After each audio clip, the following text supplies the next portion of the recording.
Anticipation is building in Springfield as Democrats prepare to unveil the new political maps. Republicans have called for an independent process, but records our Capitol Bureau Chief Mark Maxwell obtained raised new questions about their angle. Old archives at Springfield's Public Library show a long history of Illinois politicians using power to draw maps for political gain. When House Speaker Michael Madigan filed redistricting maps 30 years ago, House Republican Robert Churchill asked, "Did you consider an alternative that would give Republicans more opportunities to win?" Madigan replied, "Are you kidding? I thought after you saw the numbers, you would quit."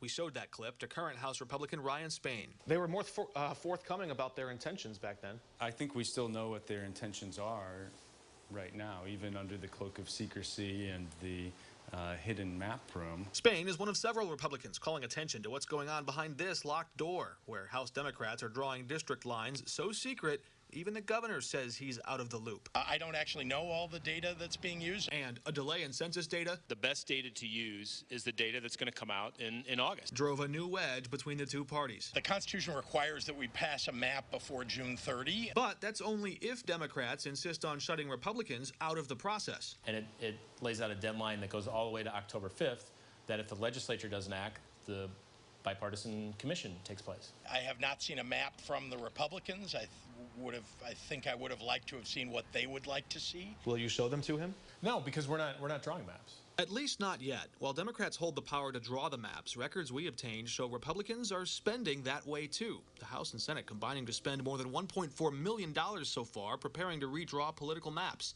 In the Senate, Democrats spent more than $500,000, where Republicans spent nearly $200,000.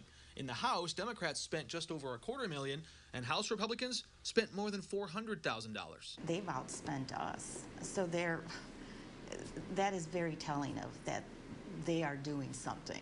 House Democrat Lisa Hernandez chairs the redistricting committee and doubts Republicans want a truly independent process. What they want is a chance to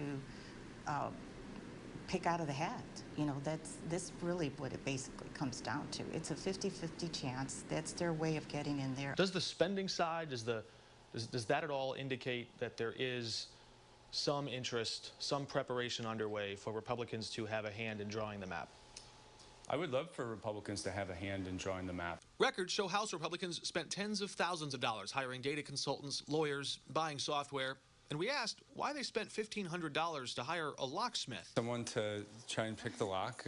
I have no idea. If they ever did find their way inside the House Democrats' map room, several sources who've been inside say they might just see this picture from the front page of the SJR in 1991.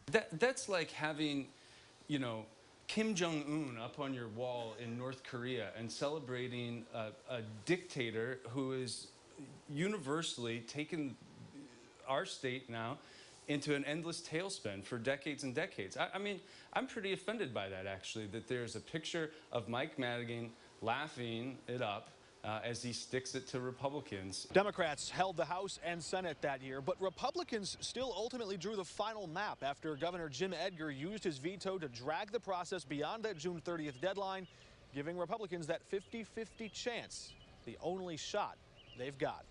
Reporting in Springfield, Mark Maxwell. Both parties in the House and Senate each get to spend up to $3 million to draw those maps.